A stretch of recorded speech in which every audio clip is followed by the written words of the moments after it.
Well, 6:59 according to T-Mobile. Okay. T-Mobile lives. All right, 7 o'clock. Let's call the meeting over. Here, man. Pledge allegiance. I pledge allegiance to the flag of the United States of America and to the republic for which it stands, one nation, under God, indivisible, with liberty and justice for all.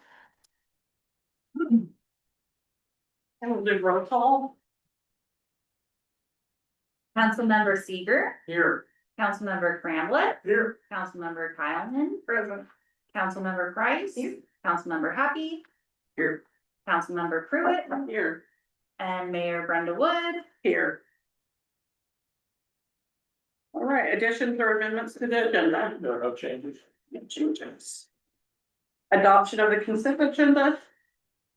Make a motion to approve the consent agenda, which includes the approval of the action minutes of June 8th, 2026, city council meeting, ratification of the bills in the amount of $150,573.94.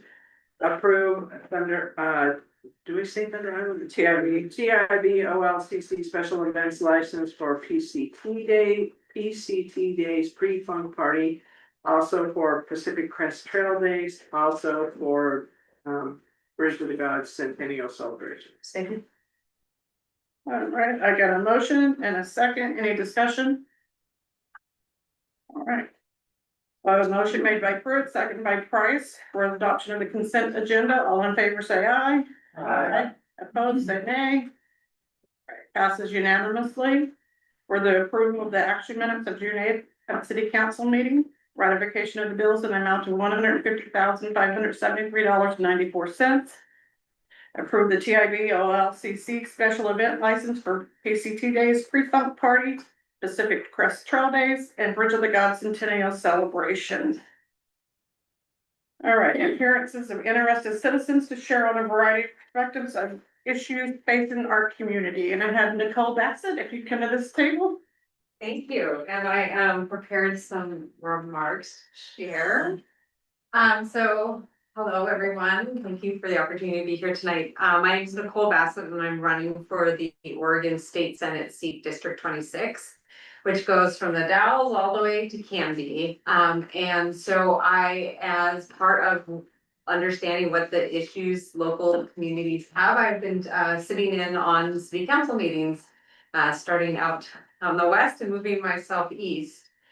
So for some of you, you'll know I'm a huge fan of Cascade Locks. I had the chance to have my business here for 8 years, and was very grateful because I got to run the company of my dreams. It was we had a flex space down in the water treatment plant, and then we grew from 5 employees to 45 employees.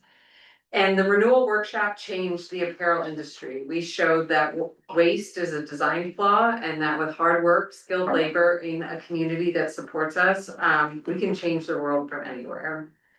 I grew up in a rural community and I understand the opportunities and the challenges that cities like Cascade Locks face. You know, you're supporting local businesses, maintaining infrastructure, managing growth, and also making sure that the community is livable and accessible for those who work here and communities surrounding. So outside of my professional work, I do all the Oregonian things that people do. I use Cascade Locks as trails a lot, hiking and biking. And I also serve as a hospice volunteer, sitting with people at the end of their lives. And that really keeps me grounded in community and dignity. I'm running for office because I believe that we need practical, grounded leadership that listens to local communities and works in partnership with them. If elected, I want to prioritize that the state government is delivering its services efficiently and meeting the moment we are in right now. And so that means an economy that works for all and supporting small businesses, housing, education, healthcare, and infrastructure, and making sure that this community has someone who has their back and will call them back. So I welcome the opportunity. I may follow up with you to have further conversations and learn more specifics about things. And I look forward to listening in on today's council meeting. So thank you for the opportunity to introduce myself. Thank you. Thank you for coming. All right. We have special reports. We have the transportation system plan presentation from parametrics. You guys wanna come step up to the table? Or desk? Share the screen. And the one then on the far right. Down, yeah. And then.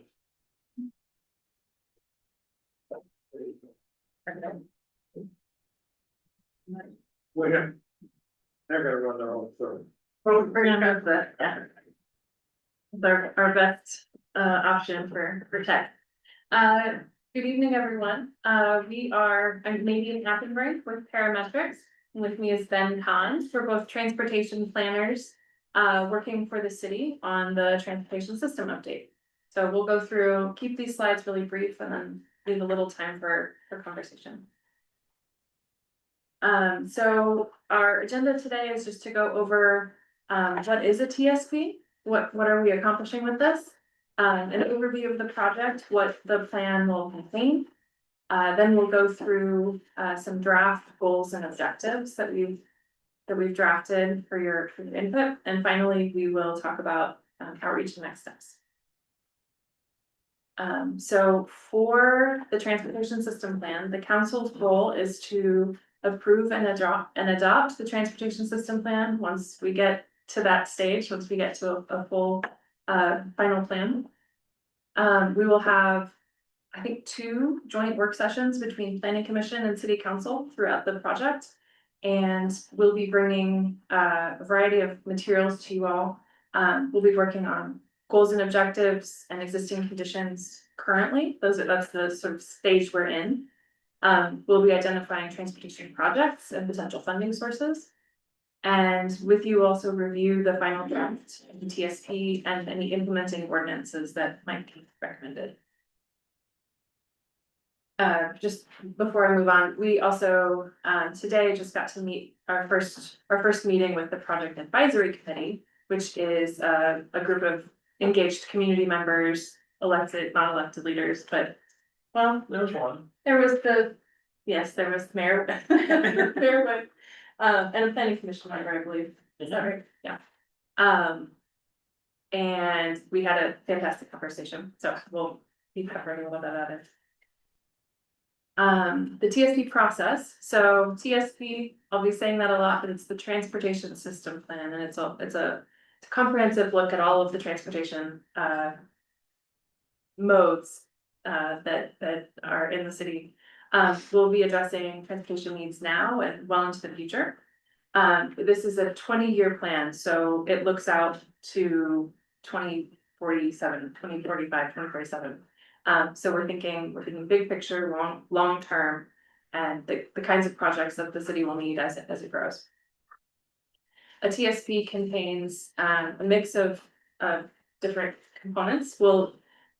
Largely will be focused on specific projects. These are things that can be built, new infrastructure, as well as programs. So thinking like parking management or like a sidewalk infill program to identify where that might be needed. We'll also be looking at policies that can be updated to align with the rest of the city's policies, as well as transportation standards. So thinking about the actual dimensional requirements of roads. And this updates the 2001 TSP, which is currently in the books. So as I mentioned earlier, there's a lot that's changed in the last 25 years. So we want a fresh take on this. So what goes into a TSP and the TSP process? We'll start as we've just gotten underway with goals and objectives to guide the process. This really looks at what's the vision for this plan? Where are we trying to head? Next, we'll identify and prioritize key projects and programs. So understanding what types of investments and programs would help us to achieve that vision. Next, we'll look at funding options to make sure that our projects align with, what funding is available. And finally, we'll look at city code updates that might be necessary or recommended, not only to comply with evolving state rules, but also to just align with implementation get the best results. We will be looking at needs and issues, and that's something that's coming up soon as we enter into our first engagement milestone. We'll be looking at all the ways of getting around town, so walking, driving, biking, transit and tourist transit as well, freight and deliveries, as well as marine, rail and air. We have a short list here of special focus areas, but this will soon be getting longer. We had a really fantastic conversation, several discussion topics with the committee this afternoon. We'll be looking for solutions on Wanapa, balancing the needs of, all the different types of users who use that corridor. Addressing key pinch points such as the Marine Park entrance and the Bridge of the Gods access. We know that's a major concern. Looking at multimodal transportation options, so improvements to biking and walking that improve connectivity throughout the city. And just tying everything into plan for continued growth. We know the city is growing and there more people mean more transportation needs. We've got the schedule, so we're looking at about a 18-month to 2-year process. From when we started in, earlier this year up until late 2027. As I alluded to, we will have several touch points with the community. So first will be coming up fairly soon at the end of the summer, early fall. We will go out to the community to talk about key issues and needs and get feedback on the draft vision and goals that we'll be talking a little bit about tonight. Second milestone will be early 2027, and that's when we'll have a better idea about the types of projects and programs that might be recommended and get feedback on those. So we'll have a bit more specific information to share and a bit more specific questions to ask at that point. And then at the end of the project, we'll have the final fully drafted draft plan to get feedback on that before it gets into an adoption draft and comes to you all. I think I already mentioned this, but we're well into the work of goals, objectives, and existing conditions right now. We'll soon be transitioning into looking at projects and funding. And here we'd like to go through, we have 4 key goals that we'd like to run through with you all. Sorry. So goal 1 is transportation balance, to create a balanced, connected, and safe transportation system that provides efficient and accessible transportation options for auto, bike, pedestrian, transit, and freight travel. And one of the key items that came up during our conversation today, as far as potential improvements to this language, is to make sure that there's a focus on connectivity for all modes here. So really this is thinking about a multimodal and connected transportation system. Goal 2 is transportation operations. Here, to ensure the Cascade Locks transportation system can sufficiently accommodate future travel demand and emergency access. The other thing we talked about here is a transportation system plan that can be funded within the 20 years that we're looking at. So not biting off far more than we can chew without the plan to get there. Goal number 3, economic vitality and livability. Here's to develop a financially sustainable transportation system that's aligned with the city's priorities for economic development and livability. And finally, goal 4, environmental sustainability. So to reduce transportation impacts to the environment by encouraging low carbon travel and minimizing built and natural environment impacts.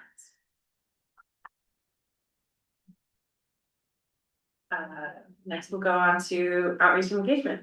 So we will have a mix of in-person and virtual public events and open houses to make sure that people, regardless of how they want to engage, are able to. We'll have our first open house, as I mentioned, later this summer, early fall. We learned a lot this afternoon about all the different types of events and different ways of reaching people, I think we're gonna have a really great, there's a lot of opportunities to get the word out, so I'm not at all concerned about that. Hopefully we'll align with, the Bridge of the Gods Centennial, so some of those events. And then in, early 2027, as I mentioned, we'll have another, set of events, both online and in person, at that stage. So for each of those open houses, we will have a series of questions that we're hoping to ask, get answered. And we'll have surveys that go along with that, so. A big part of the engagement will be asking people and directing people to the website to be able to take the online survey, so that's a key piece, so we can get. Sort of like the same types of information from each people, but we'll obviously also want to have in-person conversations. We will also be doing some targeted outreach. So this is small group in-person engagement where we talk to a key stakeholder group, like a cluster of people, whether that's people who ride transit or people who don't speak English as their first language, or we have someone on the committee who's the Safe Routes to School coordinator, so perhaps it's a student group learning about how they get to and from school and what those specific needs are. So that's a little bit flexible in terms of what groups we talk to and what groups we reach out to. Those are some of the ideas we have. And finally, we'll be working with the Planning Commission and you all to keep you updated throughout the process and to to get your input and guidance in finalizing the plan. So we have a few questions for you all, if you have a few moments for discussion. We asked these same questions of the advisory committee earlier this afternoon. Like I mentioned, we got a lot of great responses, a lot of great ideas. But we're hoping to get some additional input from you all. The three questions are: what are effective ways to reach out to people in this community? Are there opportunities to coordinate outreach with any citywide events where we can expect to reach a large audience? Spoiler alert, we did learn about the Bridge of the Gods. Yeah, there's quite a few. And third question is, who do we need to make sure we hear from? Who perhaps might fall through the cracks if we don't aim to hear from people directly? So with that, I'm going to turn it over to Mo. Do you guys have any answers or suggestions, comments? Bernard? Yeah, so I looked over these slides. Thank you for putting this presentation together. And on the who do we make sure we hear from, the one I mentioned was truckers. I know that they get grief when they go wherever they go, if they're loud and they're rumbling, you know. And I want to understand their challenges and make sure that we're trying to develop a plan that addresses their concerns in addition to economic development. You know, the Port is planning to do an RV site out in the east side of town, and that could bring these big lumbering RVs, fifth wheels, what have you. They gotta get there somehow, you know, how are we gonna accommodate those extra traffic that's we anticipate if that project goes through, as an example. But look, the city has a lot of industrial land that's really fallow, it's not being used, and it's my hope that someday we're gonna bring some more industry here. And I would like a transportation system that can accommodate new industry, whatever that may look like. You know, that's a key thing that I wanna, you know, put some attention to. Anybody else? I feel like the port should be included in the conversation as well. I mean. They're on the committee. Oh, good. Yeah. Public Works is on the committee, the electric company's on the committee, and disabled citizens on the committee. And then we have ODOT and all them there too, and business organ, Railroad. Main Streets. Main Street, Not really. not railroad yet, that is one that we get put down. Not on the committee. Yeah, not on the committee, What- but maybe have a maybe- connectivity and getting communication and stuff. Thinking about the railroad crossing out at Government Island, is the tribal fee included in conversations at all? We have tribal representative. What about, the folks that are really, the mountain biking community, We mentioned them too. Northwest Trail Alliance? We covered a lot. There was a lot. It's a pretty good crowd, good cross section of the community. There's ways to get input from folks, I mean, I feel like a lot of people get mail at the post office. Is that, can we set up something on the sidewalk close to the post office just to talk to residents, when they're picking up mail? Or make it convenient for them to stop and learn more about it, while they're working on, and pointing them to the website to fill out the survey? Good idea. Very good. Tiffany. I'm not sure how effective the Bridge of the Gods celebration would be, because that's gonna be like bringing a lot of people into town. Are we going to have our annual night out? Yeah, and we talked about that one too. August. National Night Out, August 4th. Go ahead. I was just saying, listening to kind of the different groups you're talking to, I do think we need to maybe solicit input from the tourists. We are doing that one too. Can you talk more about how you're gonna get in front of them? PCT days, we talked about doing that. That way you get the people that are driving in and hiking the trail. I wonder about maybe just talking to the folks at the KOA and see if maybe we can share the QR code or something, because Good idea.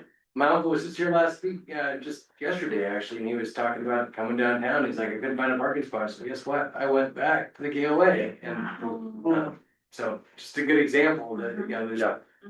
Well, you could probably just set up downtown any weekend this summer and hit all the traffic that are waiting to get across the bridge. Yeah, they want to be moving very fast for you. Yeah. You might get a lot of very specific feedback though, if we're just talking to people quick and having to get across. Yeah. Somebody And else? local businesses too, because they're impacted by, all the business owners. I mean, it's important to. Or why? His wife. You will have input.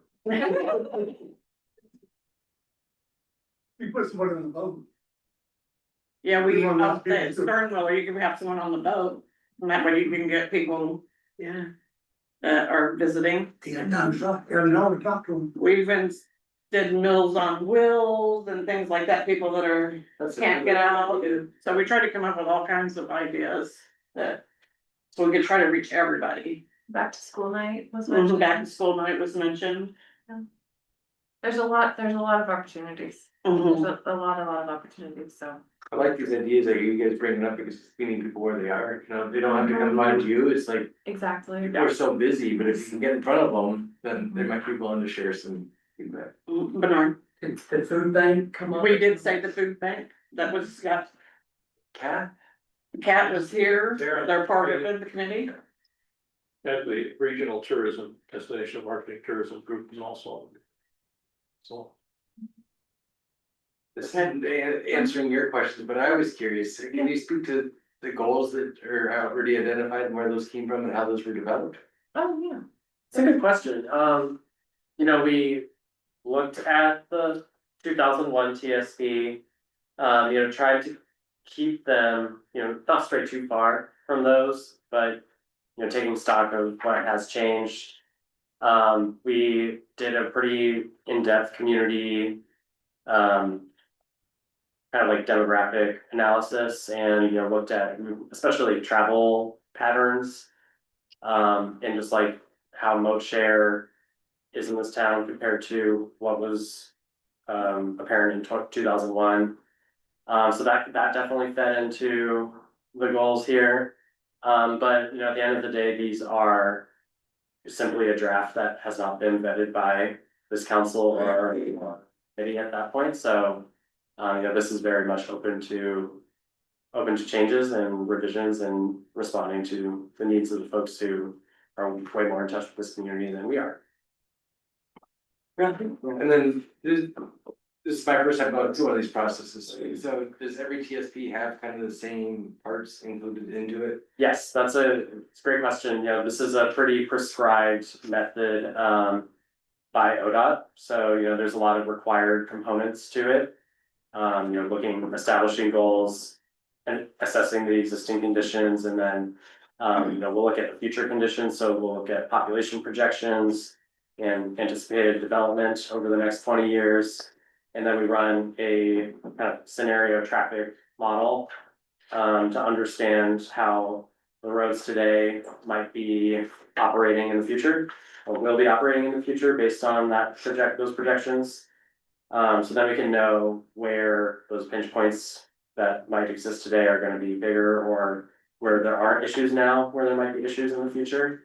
And that will really impact the projects that go into the TSP.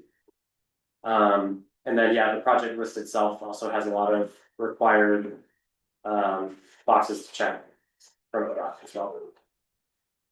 Keep going. Last question, for now, the 2001 TSP, is it?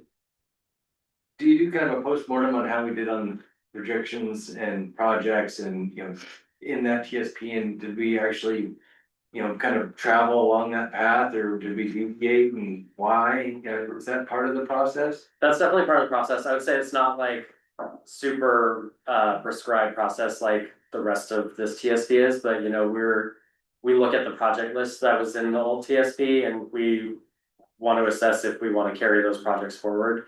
It being from 2001, there's probably, some of the projects have been built or have been completed, many of them still have not. So if they still make sense for the community, we certainly want to keep those in, as long as they aren't so wildly outside of the funding scheme that is available for this too. All good questions. We can keep it on this. And I answered those, it hasn't been mentioned, but ODOT is part of the conversation as well. Yeah, they're part of the project team. They're the grant manager. Yeah. And otherwise. Because, Involved. we're. Happen. And the county is as well. Yes, yeah. Anybody else? So I've got some questions, but it sounds like we have a few slides here Yeah. that. I think we're pretty much at the. We have one more relation. Shall I go ahead and do the Yeah, last go slide ahead, and and then then we'll open for discussion, okay. So. If you all have any feedback after this evening, after our conversation, please feel free to email it to either Gordon or to Ben. And we'll love to hear your thoughts. I think I mentioned this earlier, but we are in the midst of working on the existing and future conditions analysis. So that is probably the first really substantial deliverable that we're preparing and sharing with Gordon and the rest of the team. So you'll hear more about that in the coming months. And then we'll also make sure to let you all know as we have scheduled the open house, the community engagement milestone for early fall. And one of the questions I brought up that we seem to always bring up at council is who is responsible, whose sidewalks are them on Wanapah. Some of them are ODOT, some of them aren't, some of them are the business, whoever owns the business and that, so we'll be hopefully finding out exactly who's responsible for what. Cause that was this question that we never seem to get a solid answer on. Bernard, did you have some more? Did you have one? Yeah. I'll let Tiffany go in then. Well, back on the, slide 6, needs and issues, sure that I'm hoping there was an earful about east wind. Yeah. There, because that is just, that Yes. is the biggest gripe. Yeah. I He's think on the- there would you. Yeah. There's that stuff. Second biggest gripe, Yeah. speeding on Forest Lane. Well, right, actually, it's probably the third, because right now traffic being backed up because of the bridge. is what Yeah. Oh, no, we blame them. Oh, yeah, I know, but it's miserable, I mean, They have an earful. just to go to Troutdale on Sunday was an hour and 20 minutes, and I mean, it's awful, terrible. But I see things that I don't normally see when I'm speeding by at 65 miles an hour, 70 miles an hour. So, I mean, there is that, but I mean, it's pretty miserable, especially, I'm sorry, just saying. I like my car. But okay, so these 4 goals that you guys laid out, so tell me again, when does council's gonna have to approve or adopt these 4 goals, is that right? Or is that part of Does that happen before we adopt the TSP or is that all together? How's that work? It's, as far as adoption, I believe that happens all at once, all together as a whole package. Yeah, But if you have specific feedback, we'd be more than happy to hear from you. Yeah, so my one thing on was, let's see, Oh, I can go back to those. I think it was goal, goal 4, yeah. So, you know, full disclosure, I'm a very much a climate champion, I'm very worried about climate change. But I'm also in tune to public opinion on this conversation. And I think if you talk to your average voter and you say, are you worried about low carbon transportation? Then I go, that's crap, right? But if you say, we're gonna develop a plan that decreases pollution, we want low pollution travel, then you're gonna get a lot more buy-in. And then they're gonna go, why are you doing this? And well, we're trying to reduce pollution. So I feel like we focus on pollution and less on carbon, and you get both, to be clear, if you reduce pollution, reduce carbon. Yeah. But there seems to be a greater resonance, in my opinion, on pollution versus carbon. great, yeah. So that was my 2 cents on that one. We can make that. And then I had a few other things, let's see. I mean, so you started the existing conditions and forecasting work. Just cause I'm curious, I mean, can you give us a sense on like, what does tourism look like in 20 years from now? I'm kind of wild to think about that. Do we have estimates on what the trips, how many tourists are visiting a year now? And what does that look like in 20 years? Can you just give us a preview of that, or how do you do that? Ooh, I don't know if we look specifically at like future projections. We will also do a future conditions analysis that is forthcoming, so we haven't really dived into that too much. We did an analysis of just travel patterns in the city, into and out of and within the city.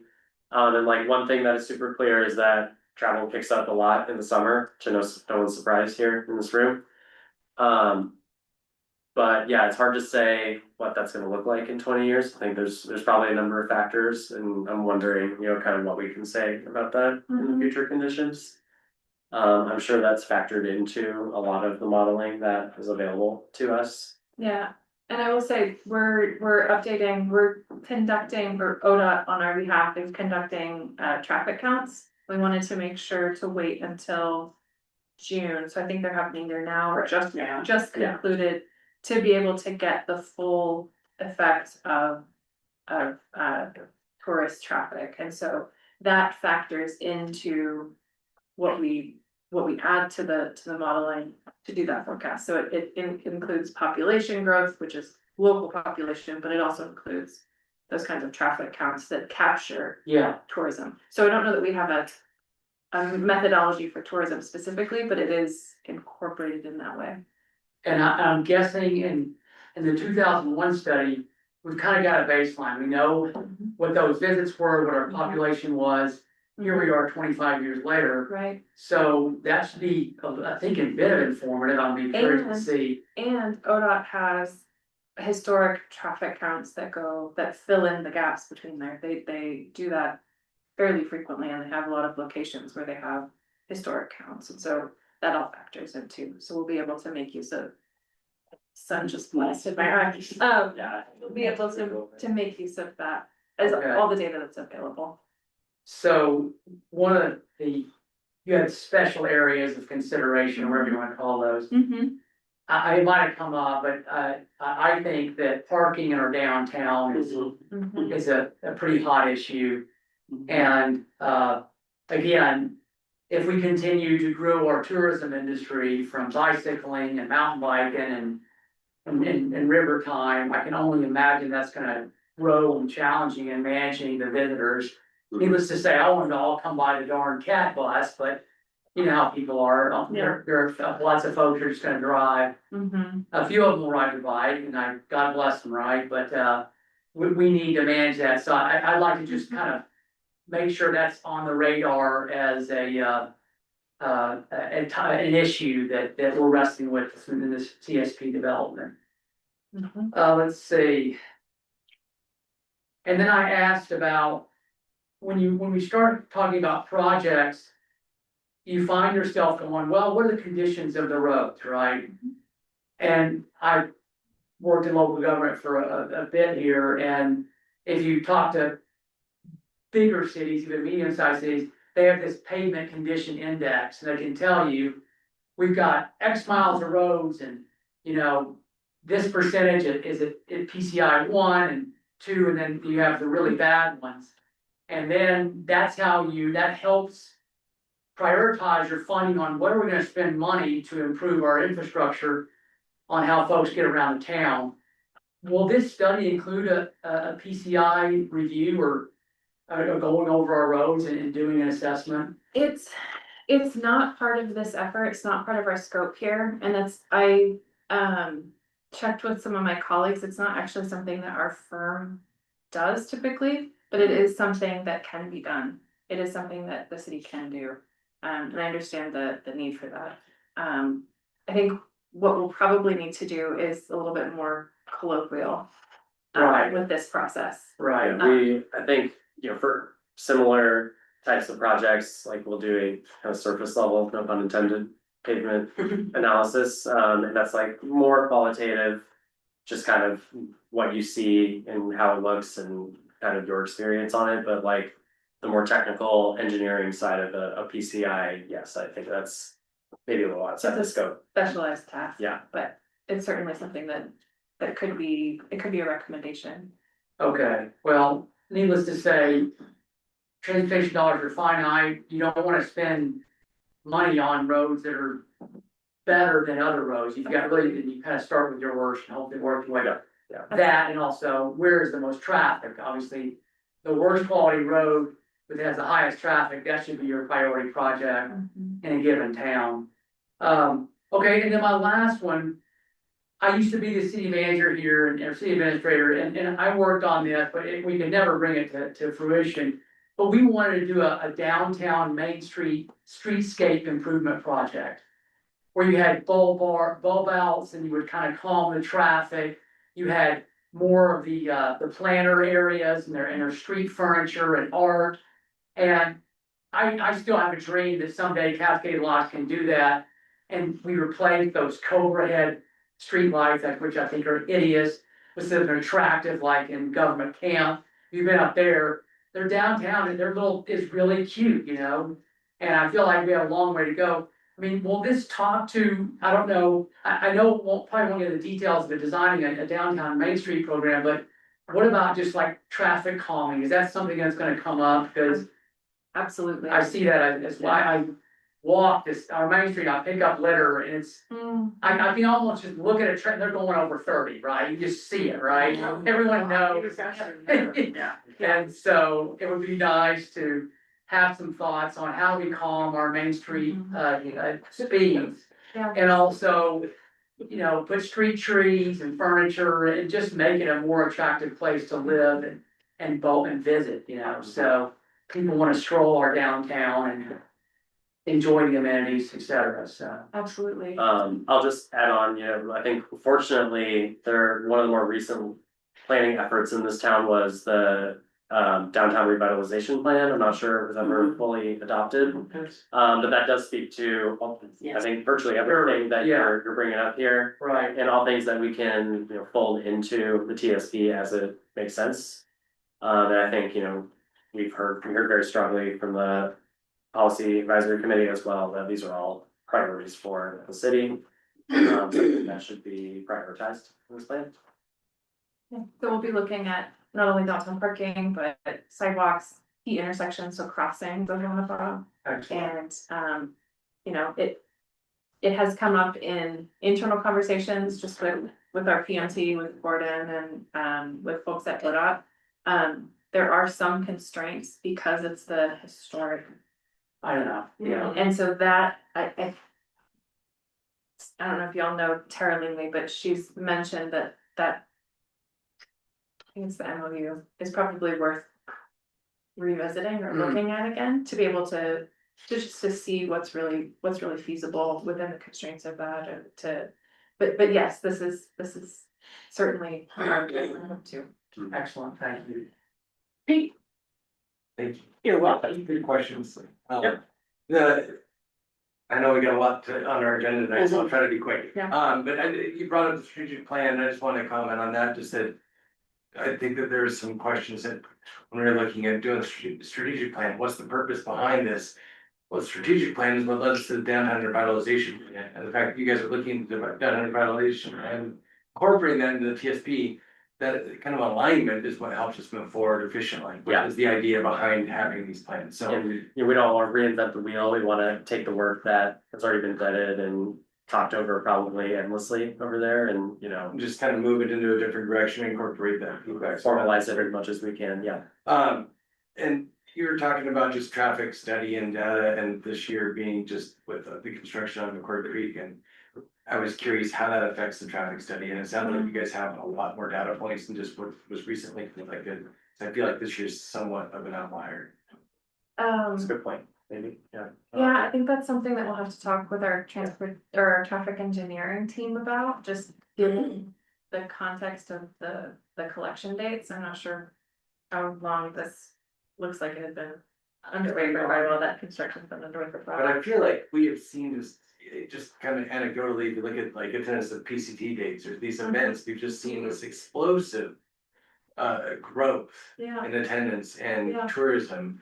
And so it's unfortunate that we really don't have a clean way to collect that data this year, because I do feel like it's grown a lot, and I don't know how accurate some of that other data is.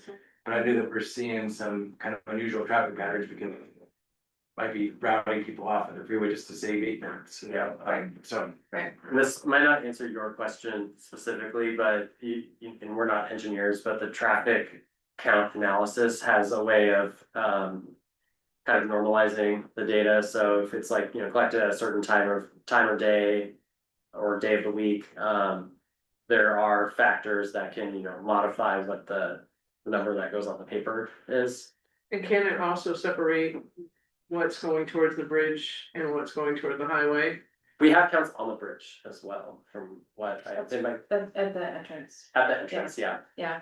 And that's a little older data, I think that was from 2023, but ODOT's collecting locations, I believe. I wanna say over 15 Yeah, locations that's it. along Wanapon. Yeah, there's cameras through town. You guys might have seen that on Facebook. People wondering what the cameras are. That's what the cameras are, is the TSP plan, gathering data for that. And the last comment I had was just, goal number 2, I like that you included emergency access, cause I think that's really one of the It biggest. was a big topic Yeah. during our pack, yeah. Sherelle, did you have a question? No? Did I see, hold on, you gotta. Tiffany, you're next. I just think, and we do need, I think, updated information, especially with all of, the separation of the bridge and what's going toward the highway, especially with these backups that are just absolutely crippling the town. I mean, it's just absolutely, we live up behind the grocery store, and, you know, Friday night and Sunday, if you're driving, if you gotta go to one end of town and try to get back home. I mean, it can be a 40-minute trip, which is just absolutely ridiculous, so, yeah, Yeah. so, and ODOT tells us that this is gonna be for the next couple of years, so it's really going to impact. One thing, I mean, they're only done half of the lanes, they're only working on half of the lanes, so then they're gonna move it to the other half, so we're still gonna be stuck with that. And I hear other bridges are gonna be being worked on too, so this is gonna be a really long, tedious, excruciating process. ODOT did say today that, the funding for Moffett Creek Bridge repair has been put off a little bit, so we will get a little bit of a break in between McCord and Moffett. So that has been put off a little bit, so we're not gonna be hit back to back like they originally thought. Yeah, but we're only, And they're not looking at being, I asked them if they were gonna be done at the end of summer like they had projected previously with the McCord Creek Bridge, and that's not happening because they have had some part of the bridge equipment that was delayed, and they just recently got it, and they should have already had it and almost done by now, so that it will be delayed. but like I said, we're only halfway, they're only working on half of the bridge right now, so we've still got the other half to go. I mean, this is gonna be a long process. I don't think they're doing another half. They're not doing the other half? No, this half was the bad with difference. Anybody else have a question or comment before I get to Bernard? in order to have one church. I mean, there you go, Bernard. Just what, you know, the port has bridge numbers, you don't need ODOT to do that, they can tell you how many people go on that bridge every day, Yeah, so. yeah. I assume you know that. So, yeah. Okay, and then just to give context. The first year I came, we had the first PCT days, there were 7 people who attended. Last year was 5,000, so that shows you what, you Yeah. know, Councilmember Hagan was referring to. Sorry, What year is that? 2007, 19 years. 19 years ago, yeah. So this is this, and we've seen this with sailing and all these things that attract our folks to our town, has just grown. Mhm. And now the mountain biking really is growing. You go out there to Wyeth and it's incredible how many trucks you see out there here to play. So it's changing and obviously we need a system to support that. So Yeah, we live in a great place. we do, we're blessed. I think they projected, just real quick, as far as population 20 years from now was 2,500.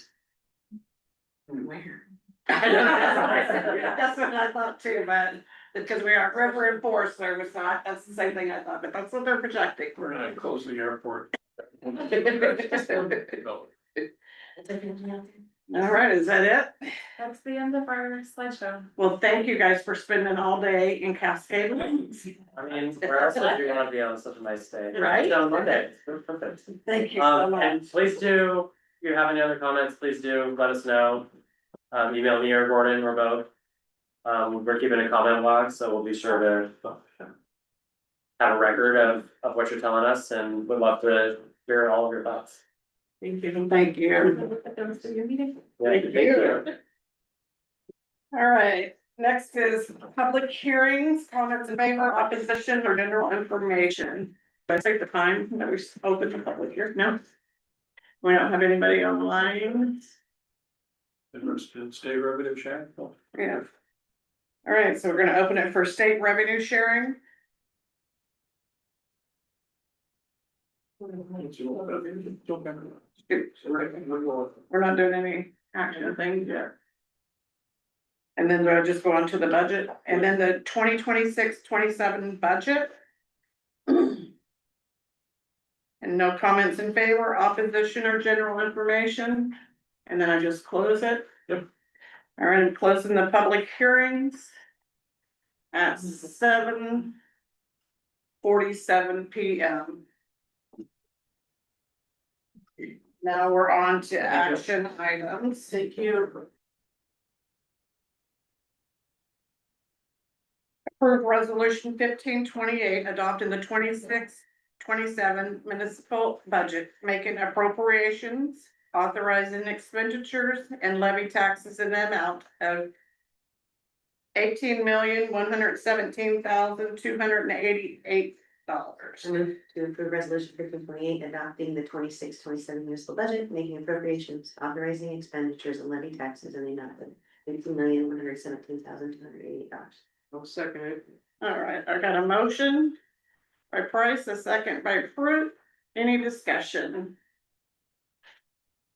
No? Okay, sure. Was there was something that was left out of the budget, is right? Yes. By accidentally. Is that something from the process from I just don't remember, budget law? Can't the council make a certain percentage of change from the? Yeah, it's a substantial, it's almost $750,000. So we're gonna do a resolution in July. Okay, thank you. Pete, There were a couple items that came up during budget, but I just wanted to kind of make sure we noted so that we could circle back on those franchise fees for waste management. Is that on the list? it's in my list, yeah. And then the use of, I thought the use of city property was a good discussion. And I learned a lot. I always learn something every year, but you know, the discussion of re-roof in this building, and how we're gonna fund it.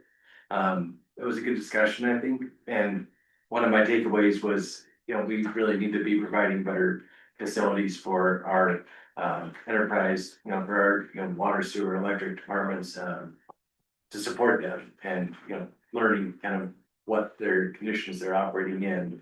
I think we've got some room for improvement there. You're right. And then on the table was the changes that were made, because we did make some changes. And there's a lot to keep track of, so I asked for this and I think it's just on one page. So. We did do some things and some things look different, so. Alright. Any other questions, comments?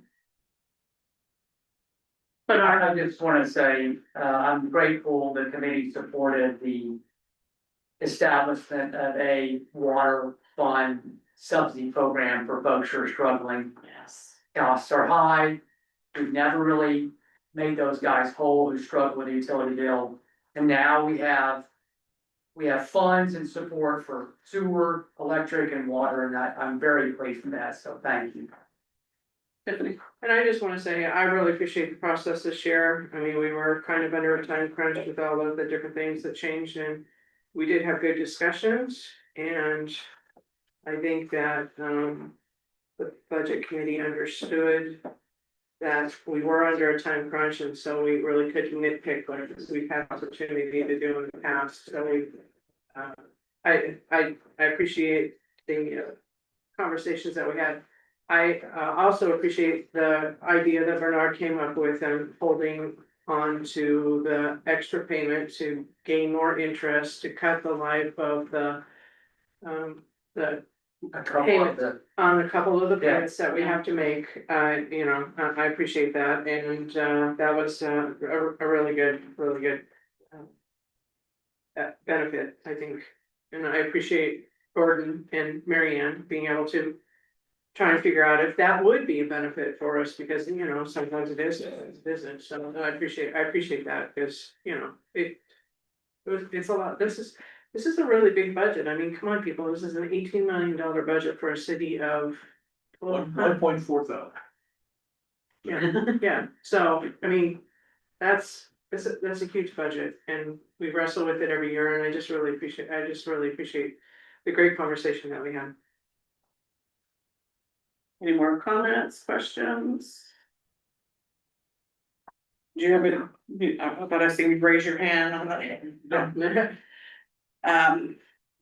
So no comments or questions. I wanna thank you, Mary Ann, for getting us a budget that we could vote on. And that council didn't have to pull out their checkbooks. Cause I really don't like, I don't wanna pull mine out. So I really appreciate all the hard work and time that went into it, and a lot of times it's kind of a thankless job, and I wanna say thank you. And Gordon too, thank you. All right, that's it? And all the staff, I mean. Yeah. We've had one body slam after another, and we've stepped up to the plate to do. Yep. So I have a motion on the floor. The motion was by Price, seconded by Prue to approve the resolution number 1528, adopting the 26-27 municipal budget, make appropriations, authorizing expenditures and levy taxes in the amount of $18,117,288. All in favor say yes. Aye. Aye. Opposed, say nay. I was gonna mess up too. It's okay, we're not doing our lawyer. So it was a yes, no, or an All right, unanimously, everybody voted yes on it. And moving on to approve resolution number 1529, declaring the city's election to receive state revenues. I'll move to approve resolution 1529, declaring the city's election to receive state revenues. Second. All right, I got a motion on the floor by Price. Seconded by Happy. To approve resolution 1529. Are there any questions or comments? Bernard, Just a comment, so I was in the market the other day and saw the poster that they put up that said. Liquor sales in Oregon created this much revenue, the liquor tax, like everyone knows. And it said. Hood River County gets this much and City of Cascade Lodge gets this much. And it's $35,000, and I saw our city administrator at the LOC meeting, I said, hey. where's that 35,000? I don't remember seeing that revenue, for the city. So explain to them where that revenue goes, The revenue- how they say, you know, it's revenue, but it's spread. It's not to the city, it's to Cascade Locks, not to the city of Cascade Locks, so it goes to the school district, it goes 13,000 this year, 12,000. This year comes to the city. They It's go shared to the revenue. state. So it goes to all of the government entities because it's a shared revenue. Got it. Um, We would like to see it, but we don't get it. We But it comes to us in other ways. It Yes. just doesn't come as a revenue line item, Right. which I had in my head, we'd see on our budget. So if a council member see that sign, that's what's going on. And the city don't get all 35,000, No, so we share It gets pushed out in these different ways that the state provides funding. it. All right, Okay. good information. Any more questions or comments on resolution 1529? All right, I got a motion by Price, second by Howie to approve resolution number 1529, declaring the city's election to receive state revenues. All in favor, say aye. Opposed, say no or nay. All right, all in favor, passed unanimously to approve resolution 1529, declaring the city's election to receive state revenues. And moving on, approve professional service agreement with Bell Design for execution of DLCD housing planning assistance grant of $56,096. so at your desk time was exhibit A, which I forgot to include, but you had already approved exhibit A because that was the grant funding that came from the LCD, so before the council ready. What this is the contract with the planner to do the work that was in that already approved grant. So is this exhibit A? Yeah. Is that the, It's titled yeah. Oregon Department of Land Conservation and Development. Yeah. Yeah.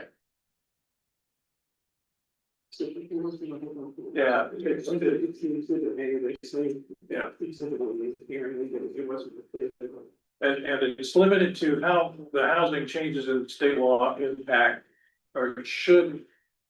How our comprehensive plan should adopt the housing changes that were made by the state, so that's what the purpose for this whole project. Take about a year to identify and check it.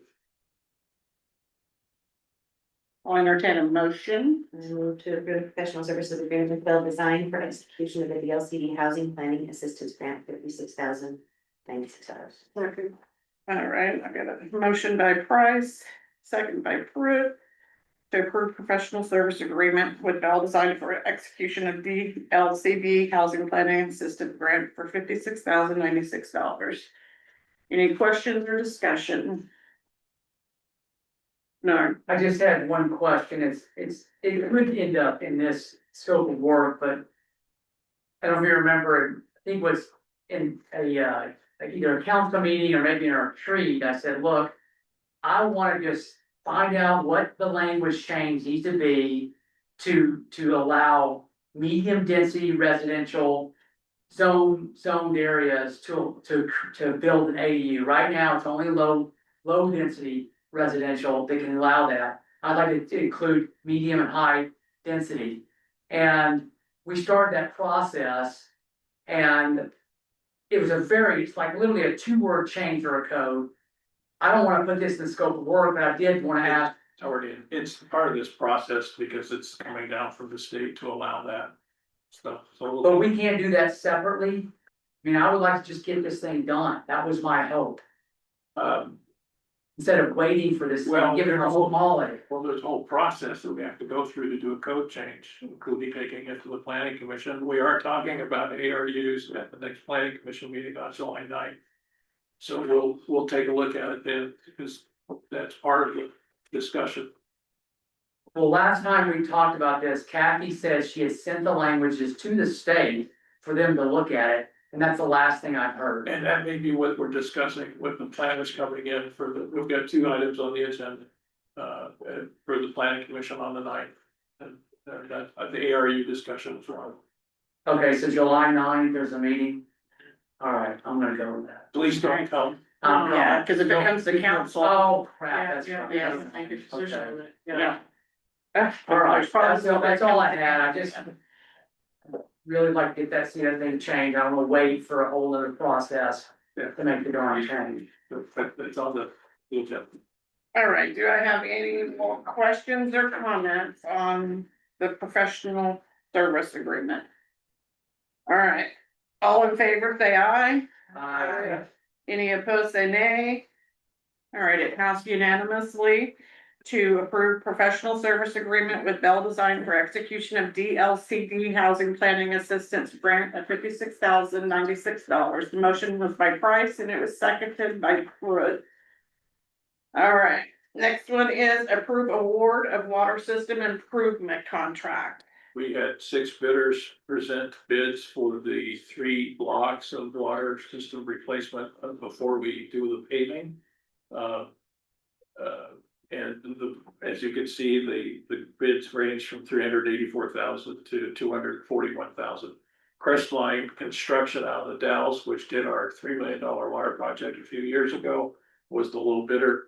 And there's a potential challenge period that ends tomorrow, but I don't think any of the other bidders are gonna do the challenge. But we did put $225,000 into the budget to do this. So since it came in at 241,000, we're gonna be looking at things like, we really need to replace this line, is it adequate to save a little bit of money so that we can get under the $225,000 budget that we did. If we have to get more, we'll come back to you for that $16,000, that's different. So. I'll make a motion to approve the awarding of the water system improvement contract to Crestline Construction. Second. All right, I got a motion by Pruitt and a second by Seeger to approve award of water system improvement contract. Sherelle. I recognize that Crestline is the lowest on the list, and that our budget is only the budget that we just adopted is only those $225,000.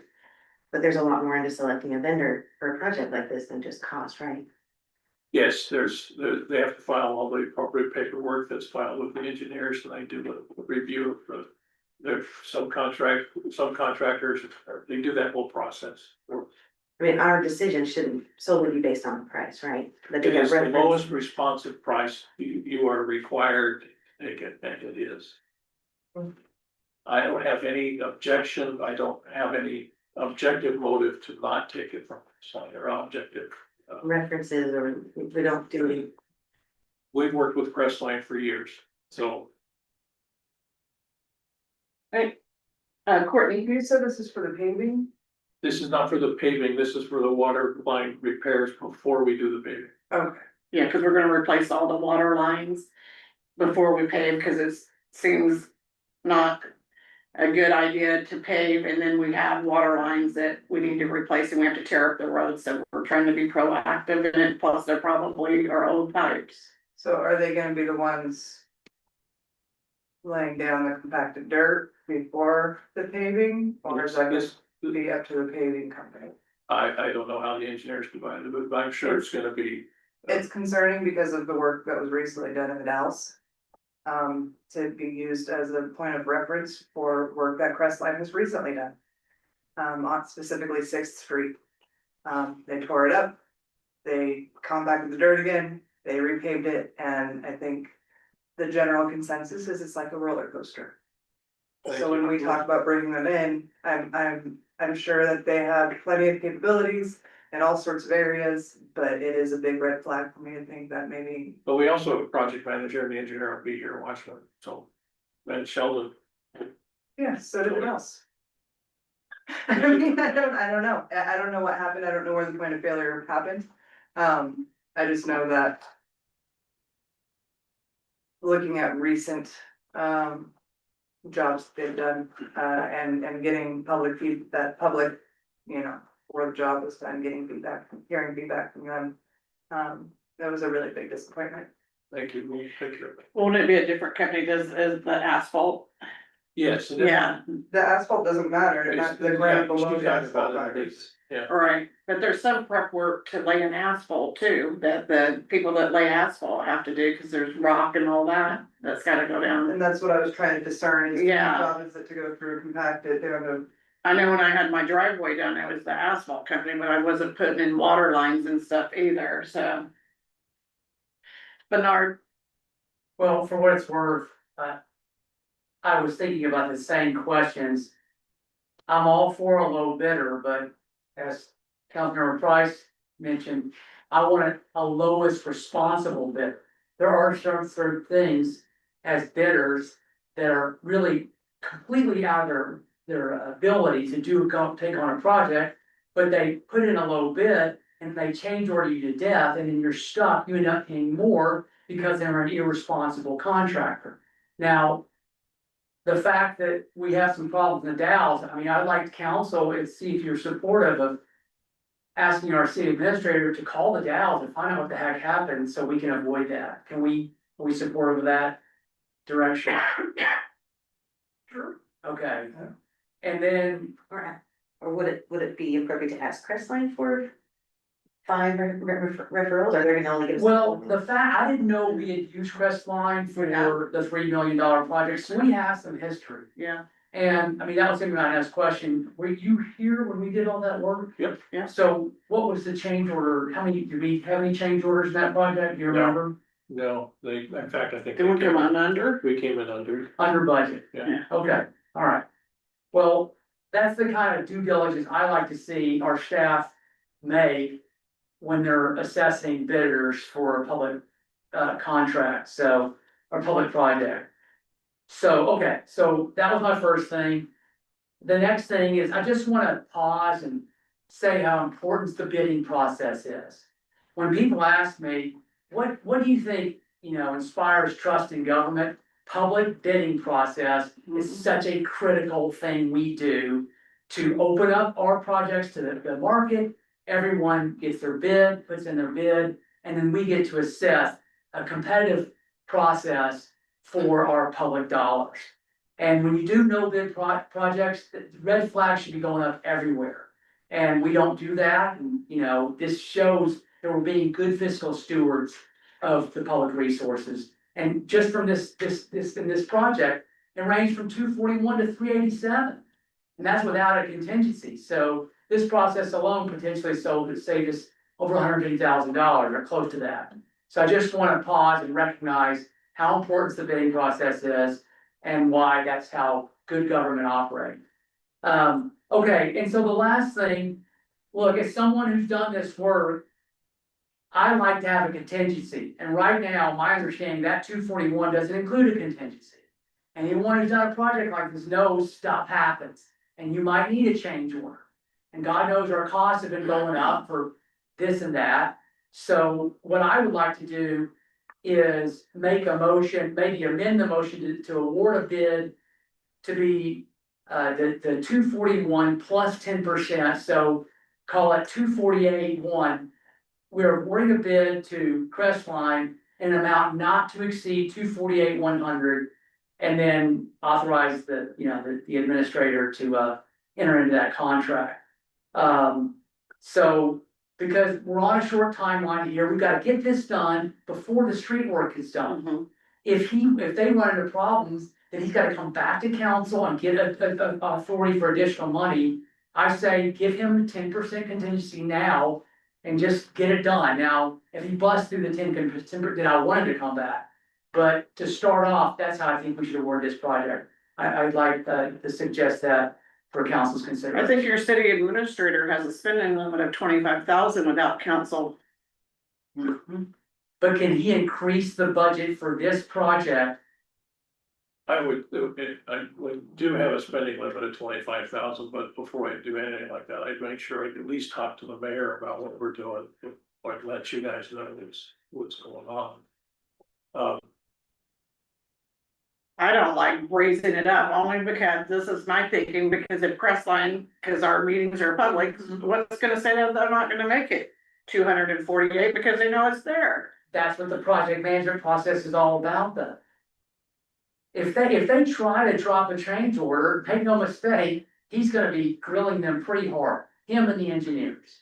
They can't just willy-nilly throw a change order, we will reject it unless it has validity.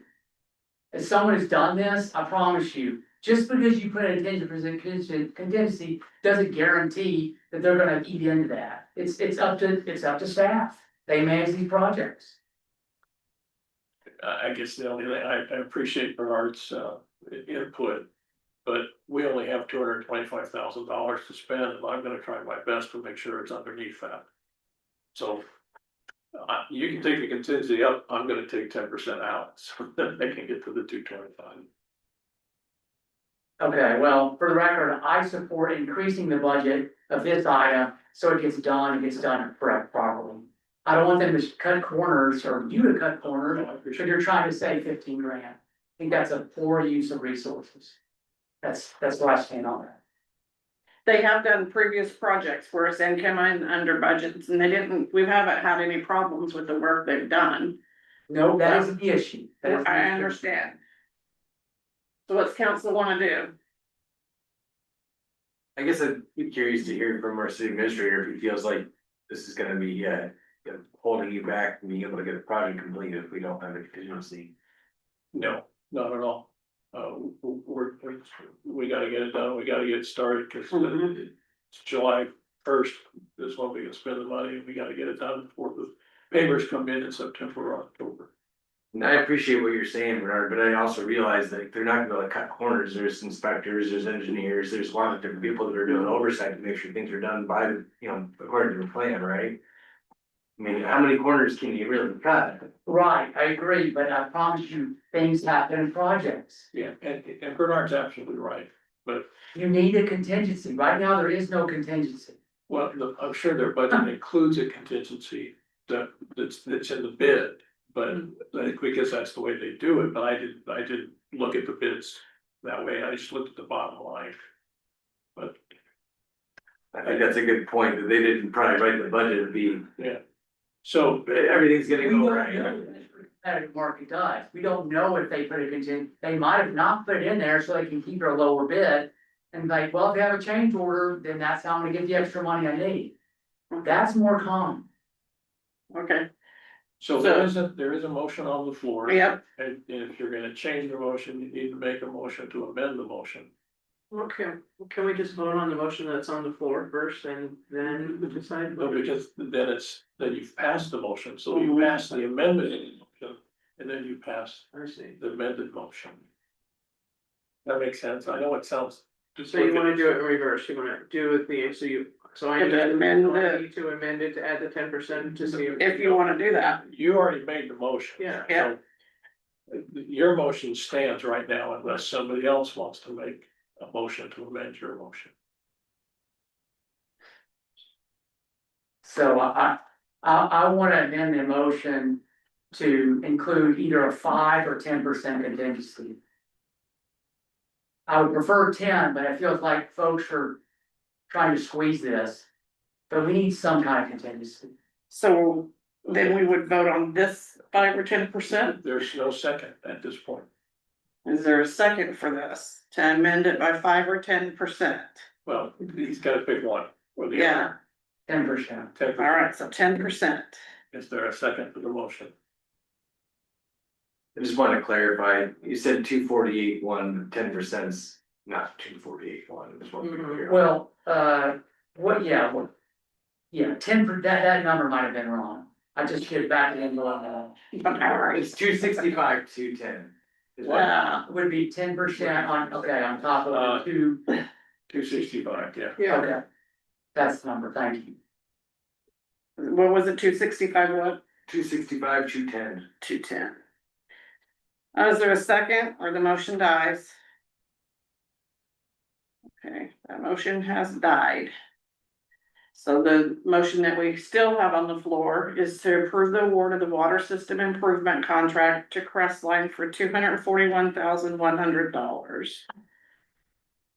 And I have a motion by Pruitt, second by Seeger, all in favor say aye. Aye. All opposed say nay. I have one nay, two nays. So we have Price and Seeger, all right, so. So the motion to approve award of water system improvement contract, the motion was made by Pruitt, second by Seeger. 5 yeses, 2 nays, the nays were Price and Seeger. So the motion passes. All right, reports and presentation, department reports. Committee reports. None. Interim city administrator report. Uh, We did talk a lot about mountain bike trails of the project advisory committee for the transportation. I met with Liz Alvarez at the Northwest Trail Alliance. They are proposing to build a mountain bike trail on the 26 acres that we own. The misunderstanding was they wanted to know if the city would maintain any other facilities we put out there, like restrooms or park benches or anything else. So once we clarified that, no, we're not gonna maintain the trail, nor are we planning on putting anything, other facilities on there. They said, okay, great. So, they are putting together an agreement for us where they will build the trail and maintain the trail, but not any of the amenities. So that will be coming to you in the future. We did the PFOA and PFOS compliance. We still have not received the results on that yet. The EDA hardening project, basically the short answer is, I met with our engineers and the EDA on Thursday, and they said, don't ask for an extension, you won't get it. Don't ask for a change in scope of work, you won't get it. Just complete what you've got. So we have a scope of work that included the refurbished, putting in a 20 megawatt transformer. So what we're doing now is the engineers are refurbishing the transformer we have, moving it from like 6.1 to 8 megawatt. And getting it back online. At 8 megawatt, we cover our current demands. And that would, so the federal money would pay for that. But also that gives us the opportunity then to keep the town powered while we refurbish Paragon. So it saves us money in that project. So the engineers are determining that feasibility, and we will go forward. At the end of the day, whatever monies is not spent on this project will be, I learned a new word, what is it? Deobligated. So it'll go away. And then as we get our audits up to date, then early next year, we should be able to approach RD again to ask them to help us build a building for our utilities. But it's not gonna happen with this project. Cascade accounting software, they gave us a proposal of shifting our accounting from our server that's in the back room to a server in the cloud, which would provide greater access, allows us to access it from anywhere, and facilitates information and updates and fewer downtime. Like today, we were down 3 times in our Cascade project. So it does cost us a little bit more, but we are saving at least half of that through reduction in Bradcom's price. The important thing is it forces us to use the accounting software. Whoever comes into the position after we're done, that's the way you're gonna do the business, because that's where all our information is, and that's the cloud. We are also reviewing the potential to move to Cascade for our online payments. What that does is, number one, it's a small fee that they charge to process those payments. They don't keep any of the money from our payments, the people that make payments. They do charge them small fee, $1.50 for a check or something like that. But by having Cascade do our electric banking and depositing it into the US bank, it automatically goes into the appropriate fund, whatever was paid for, whatever the revenue is going to, and will greatly reduce the amount of adjustments or placements of our revenues that come in. It's gonna be a win-win-win for us. But so that's starting October, July 1st. City council sound upgrade, we got a bid from Radcom to do new sound microphones, sound system here, $6,674. We ran that by Mr. Chris Workman, it was recommended by Mr. Happy, he said that sounded reasonable to him. Without knowing the actual equipment that's being used, but he said typically these kinds of sound systems would go between $5,000 and $20,000. So he was comfortable with the price. And it's the long microphones are up, it gets the microphones off the table so that you don't hear the vibrations and all of the page turning and all that kind of stuff. If you are interested in us pursuing that with Radcom, I need to know if you would like me to approach the board to pay half. Yes. Can you speak a little bit more? I'm just so, this has been such a topic for us for so long. I'm like, what's all this include, you know, besides the microphones? It's and just the sound system. Just the sound, no camera. Okay. With the, so we'd use to continue to use the owl for Yeah, cameras. yeah. And then as far as the plug and play for city staff, that's been an issue as other people come We in to don't use. play at city staff. Other people coming in though that are like moving cords around, that It's one chord, so easy. easy peasy, lemon squeezy, I don't know.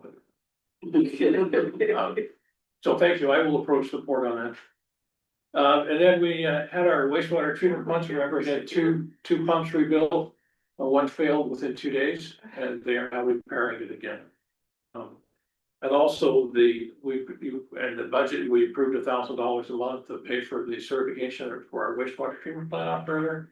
Mr. Workman with Tech said he'll do it for $200 a month. And so that is a process where we have to approach DEQ and get all that paperwork changed, and as that process goes through, we will begin to save that $800 a month. And then I sent you a copy of the offensive management budget uniform guidance changes that the league distributed for your review. We basically have felt this, EDA said, don't bother. Don't submit an extension, don't submit, change the scope of work, it's not gonna change. So this is what the federal government is moving to, and the league is going to be making comments back to the federal government on their impressions for what this is. But I just want you to see, this is the temperature in Washington, DC. And then lastly, for your late night reading enjoyment, I gave you the for the League of Oregon Cities. They do a prioritization every year of what you would like to see your legislation on. So there's 26 different areas. I would encourage you to read this over the next month or so, and then we'll have a council meeting where we sit down and talk about what your priorities are that we can then turn around and send to the League of Oregon Cities by the end of September. So happy reading. All right, on to, Can I ask a few questions on that? yes, So, on the mountain bike trail. I'm just curious, is this a project that could potentially use that Parks SDC money? yeah, that's what I was curious about that too. It could, but if they're gonna fund it, why should we? Well, Unless then you- that would might free up money for them to do other things, right? Well, they're not planning on doing this until 27 or 28. With their. We can talk about it then. All right. Regarding the PFAS or PFOS, Yeah, compliant. So do you, I guess, do we get tested every 6 months or no, it's confusing. it really depends on the results. The first test was for the benchmark, the second test is to see if it's increasing or decreasing. And then when we know what direction it's going, or even if it's above the minimums, then we know we have to do something. We don't know yet because we haven't got the testing. Do we have any idea when we're gonna get the results? No, The DEQ's doing it. Is Okay, that the first test? First test. Yes, so that's the first test. all right. But if it comes up clean, I mean, We it's do- well water, this is pretty, Yes, it should be you know, it should be pretty darn clean. coming out of our. It's not coming out of the Columbia River, No, so it's coming out of if it our. come out clean, then we don't get another test in 6 months, is that right? No, Or, we will still test it. Yeah. oh, is that right? Okay. And then on the Cassell accounting software, I guess I would like. Well, I'm happy that Cassell has a online payment option. But as someone who's implemented these in the past, there's a very robust third-party market for online payment systems. This serious, we use Express Bill Pay. we use- Exactly, And we've had problems with them because the payments get taken, they take a percentage of the payment. And on top of the percentage that they charge to the fee they charge to do the payment. And then it gets sent to a US bank, and because it's not coordinated with Cassell, it gets lost in the system. We have spent hours trying to find somebody's payment. It shows in their account that they paid it, but we have no record over here where it went to the right revenue stream. okay, We have to stop every week on Thursday and call them for our money. okay, I can see the efficiency, I don't want you to think that, what's he talking about? I get it, okay? But I also like to know what the cost difference is. What are we paying? I'd like to be very curious to see, So what here, are we being charged by Express Bill Pay, and what would it cost to transition to Cassell? okay, so Express Bill Pay and the Cassell payments are almost within nickels of each other. Okay, It's very, very comparable. The savings, we're gonna save $3,300 from Radcom, but it's gonna cost us $6,200, but that extra $3,100 or, I can't add real quick. Whatever that extra money is improving in the efficiency. the back end accounting Yeah. is much more efficient. Yeah, I and, get it. and the money doesn't sit in Express Bill Pay. Right. It goes, once they get it, they move it directly to our bank, which means we get to accrue the interest, not Express Bill Pay. Or the other, what's the other one we used? Okay. Okay, so, and it wasn't clear to me, but if I'm an EFT customer, so you're pulling it directly from my checking account, will I be billed a fee? $1.50. Yes. So still, that's not changing, even though, No, like I said, there's other third-party vendors, that's free. I pay my bill free because I tell the bank when to pay it. Okay, well.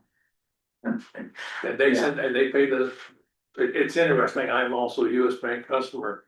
I can go in and on day one, I can say, please pay this to the city of Cascade locks.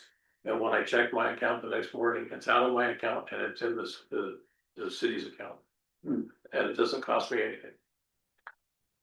The nice thing about using Cassell all day is that it puts it where it's supposed to be on the people's account. It's not put in a holding account because we don't know where it goes.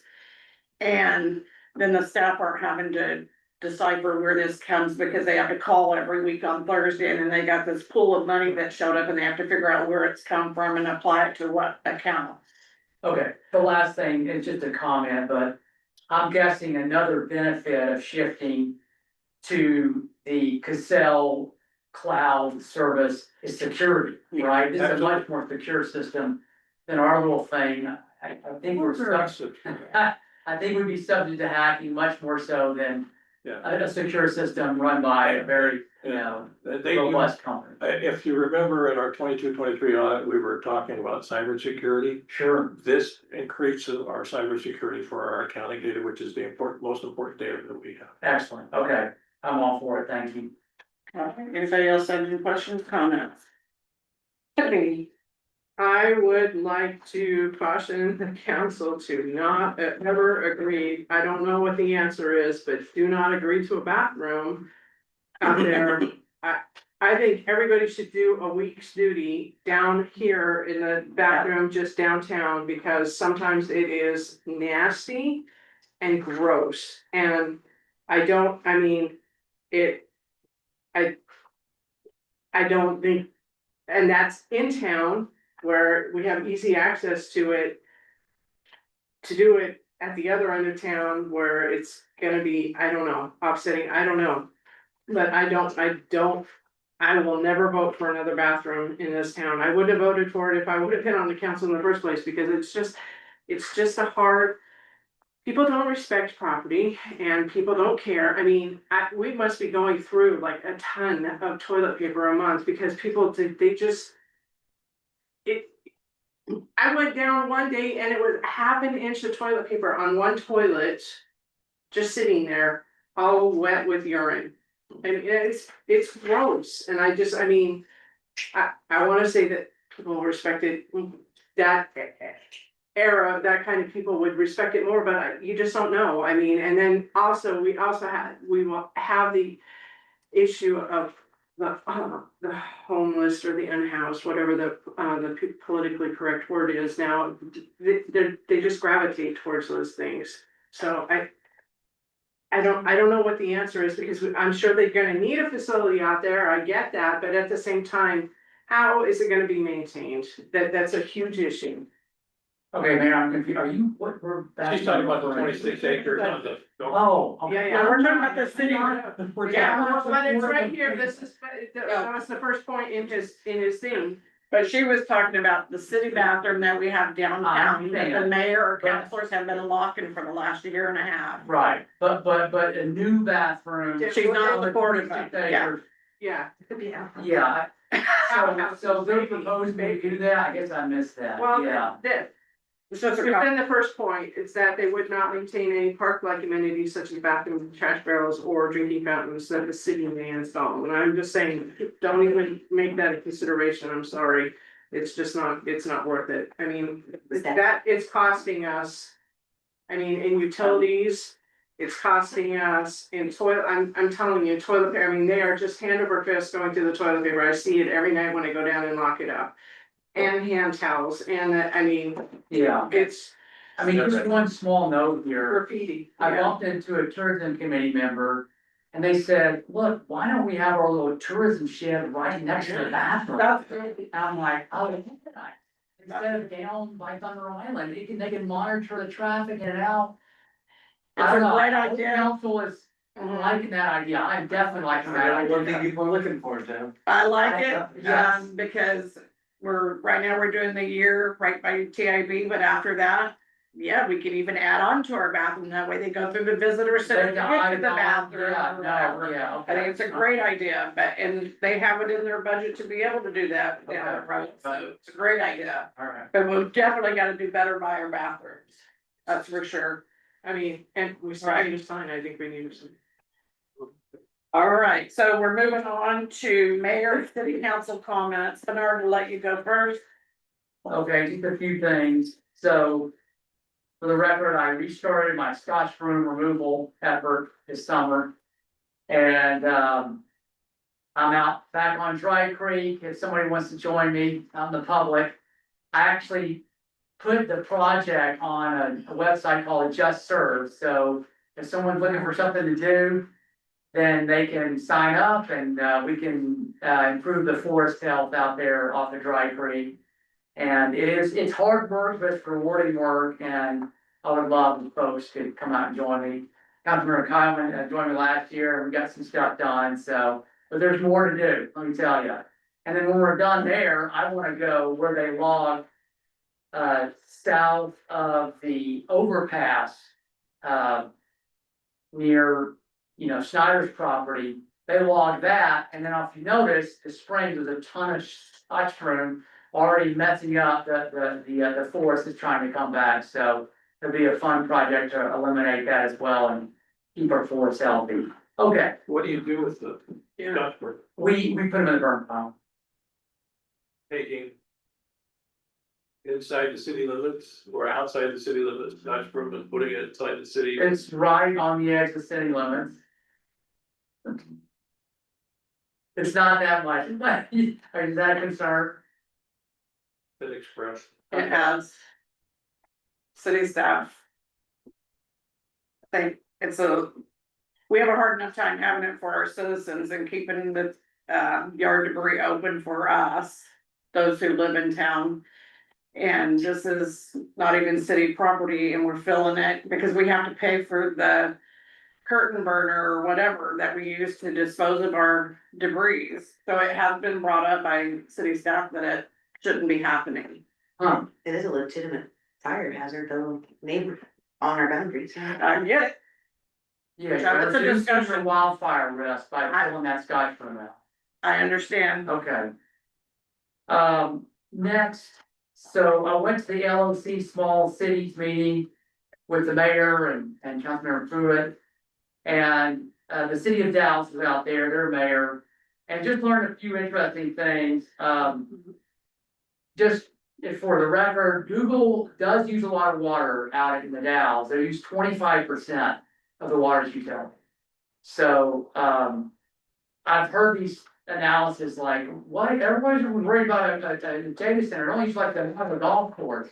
That's not the case, at least for this data center. I know they're different sizes, but this one is using quite a bit of water. Whether they can manage it or not, I'll leave that up to them, but just for the public's information. That's before expansion, right? They are expanding. They are expanding, right, yeah. And then interesting, just again, I thought it was fascinating. So there's quite a bit of solar being done out in like Antelope and Grass Valley. And they're looking for water for the construction. They need actually to keep all the dust down. And it's like a cash cow for the cities out there because they're selling them water $25,000 per thousand. $25 per thousand. $25 per thousand. Yeah, that's some high priced water, considering what we pay here in the great city of Cascade Lodge. But anyway, I thought it was a great meeting, had a good conversation. And the last thing, I sat in on the Tri-County Household Hazardous Waste meeting in beginning of June. And just to give an update, are the loss of recycling, like what doesn't get recycled, gets landfilled, we're now down 11%. Not too long ago it was 15, and we've slowly as a community and waste management garbage has improved the effectiveness of our recycling program, so bravo to everybody who's doing that, but just please know, if someone says recycling is, it doesn't make any difference, they just call throw it away, that's false. It's actually 89% of what you throw in the bin will get recycled. And we're gonna do a field trip to the recycling center, so we're gonna go see where all those bins get collected and then how it all gets dispersed into paper, cardboard, aluminum, etc. So we're gonna do a field trip, I think in July. I've already been smarter on this stuff, so I'm looking forward to sharing that with the public and council as we have these conversations. And remember, recycling does reduce your garbage bill. The more they recycle, the more money they make, the more they need to increase our rates to run their operations. So please recycle, everybody. That's all I have, Mayor. Thank you. All right, thank you, Bernard. Tom? I'm good. All right, thank you. Courtney? I realize I spoke a little quick about Crestline earlier. I would love to be wrong and hear that it's not a Crestline issue. I'm not trying to throw anybody under the bus. I just know what I've seen and heard. Also, do we have plans of getting your report onto our agendas and minutes? Online, on the website? The city administrator report. Yeah. I thought we did that. We'll check. I looked back the last couple of meetings, I didn't see it on there.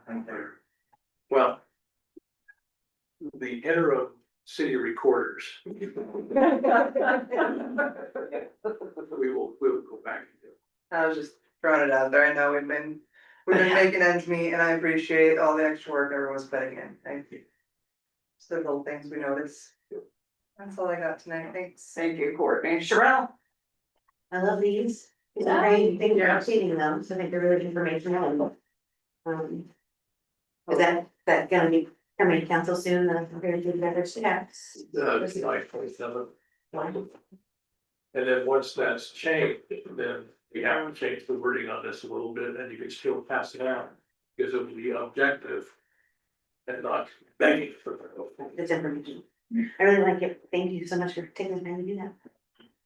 And just about the Crestline contract, the reason I voted no, I probably should have spoke about that at the time. But I felt like I needed a little bit more information. The lowest cost to me isn't the only reason why we should be awarding a $250,000 project to a vendor. So I would just like to see more information as to why they are the best vendor, best vendor for the work. I recognize that we've worked with them before, or they've worked with us before. But still, I'd like to just have more information than the lowest cost to be the reason for our choosing a certain vendor for a project. Thank you, Sherelle.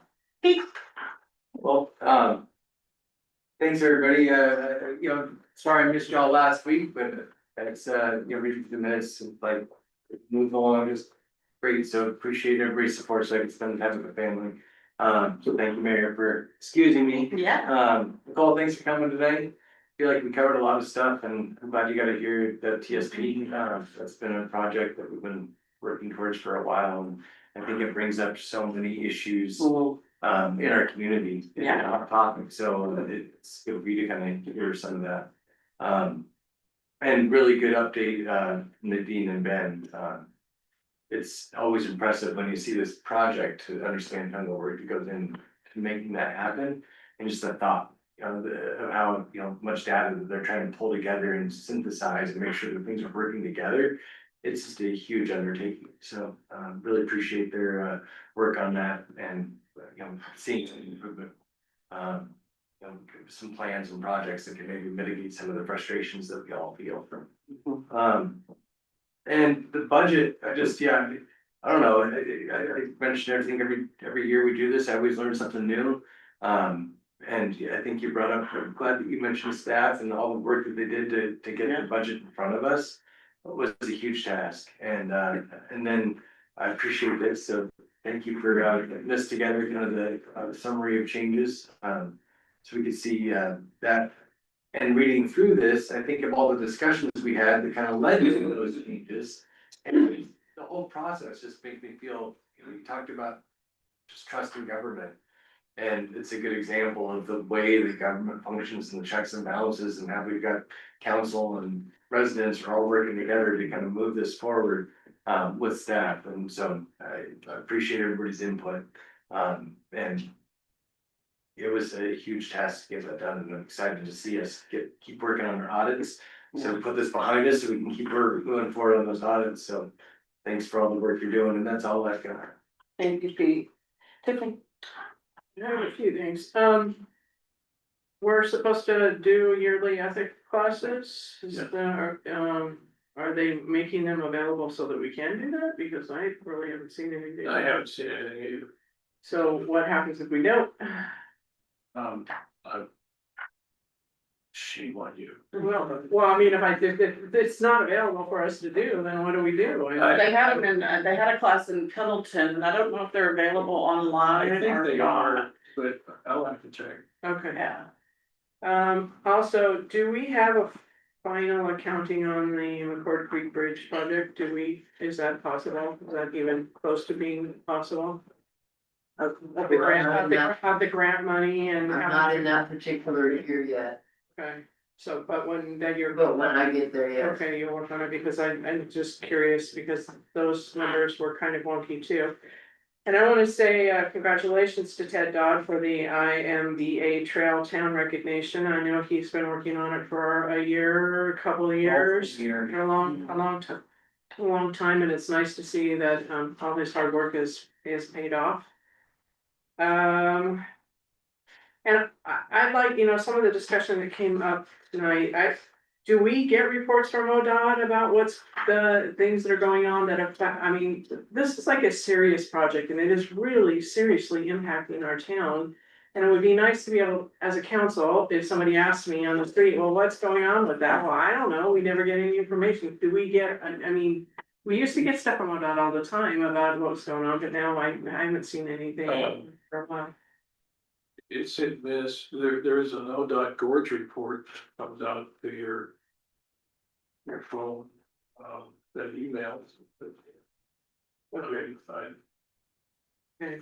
I don't. But you would think that they would, notify the local government of what's going on. I mean, Well. This is an excuse, ODOT is severely understaffed, and with the tax block of what they went through this. They're. It's pretty hostile work environment. I go imagine. And with all of the complaints that they're getting from us and everybody about the traffic flow. You know, what can they do? I mean, they're trying to get the bridge done as fast as they can, that's all.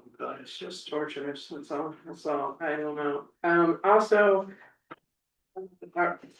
So we're only gonna do the audio, what, are we gonna do anything about the missing TV, because I don't like seeing people sitting in the audience having to turn around to see the TV, I don't.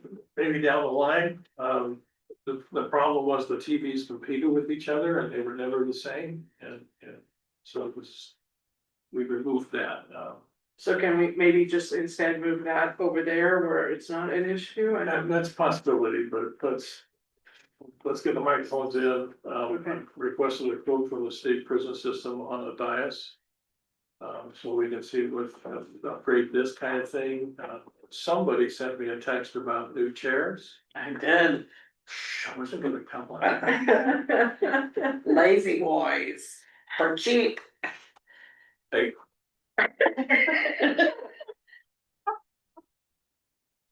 so, but one step at a time, that's all I can tell you. And then, before you came on board, we had, I think it was your discussion, wasn't it, about the sheriff's report and how completely, wholly, in. Yes, and we took all that information and I sent it to the sheriff, and he goes, we're working on it, but that's. Understand. Yeah, they're Well, undershot. everybody's, The comment being. but once you set up a model, it really doesn't take a lot, I mean, the initial setup is what takes the time, and then after that, you just. Update the number with them, you know, the month, and I don't know, this is just, I mean. We pay them what, $180,000-$90,000 now? $163, okay, well, but I mean, still, this is pitiful. Sorry, it just is. And then also, somebody asked me, and I asked you the other day, but I can't remember, through our downtown plan is our, I don't remember, guys, is our drive-throughs allowed? Can't remember, no, so. Not anymore. Not anymore, so that's the only one, okay, so that's the big issue, and yes, I say thank you for, this is really nice, very colorful, very. I like the updated Ice cream. ice cream cone, very nice touch there, yeah. The youngest person. on the staff. Yeah, very good, I appreciate that, it looks really good, and, just thank you to the staff for. All their hard work, and, you know, especially down a member again, so. Thank you. All right, Courtney, do you have something else? Yeah, just to piggyback off that, talking about the sheriff.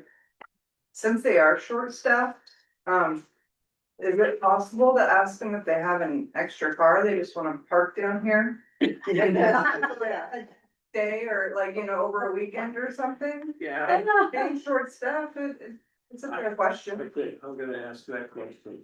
A good one. All right. Thank you. Yeah. It So- works, man. Yeah. Right. Yeah. You mind if I park it on Forest Lane? Yeah, we move it around. Yeah, just leave the keys. Give me the keys. Right. One of us equally as bad sometimes. All right, so I attended the small city meeting in Wasco, this past week, on the 18th.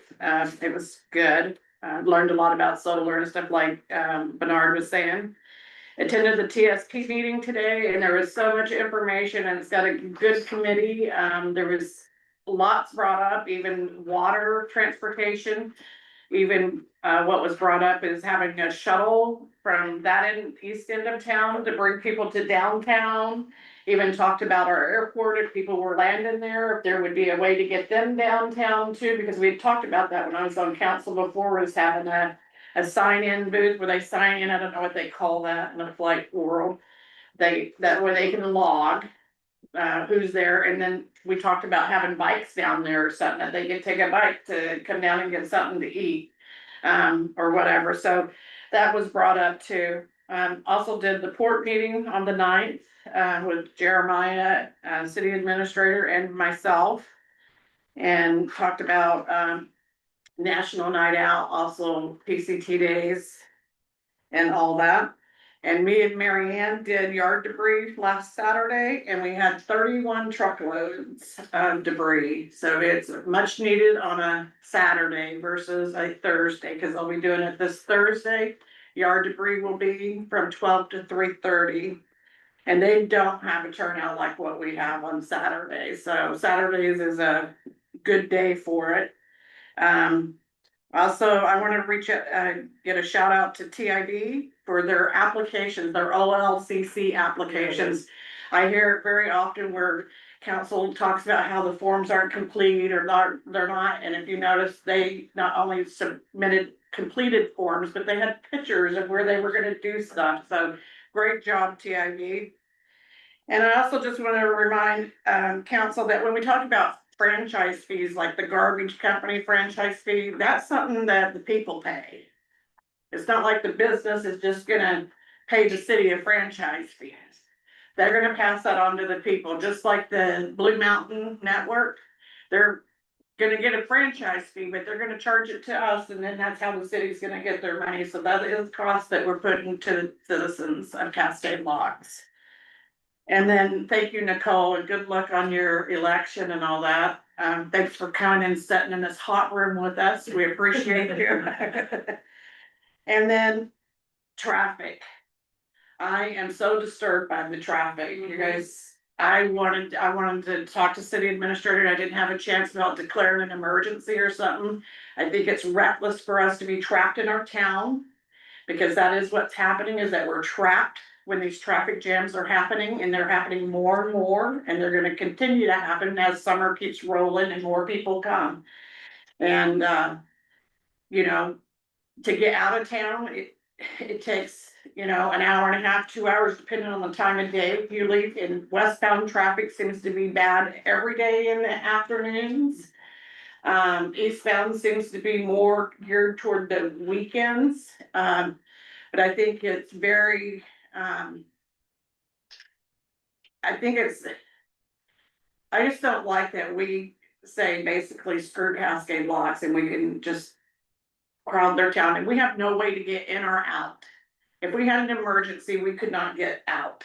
We can't even have people come visit us unless they're willing to sit in traffic for 2 or 3 hours to come and to go. So I think it's very discouraging to me, and I understand that construction needs to happen and all that.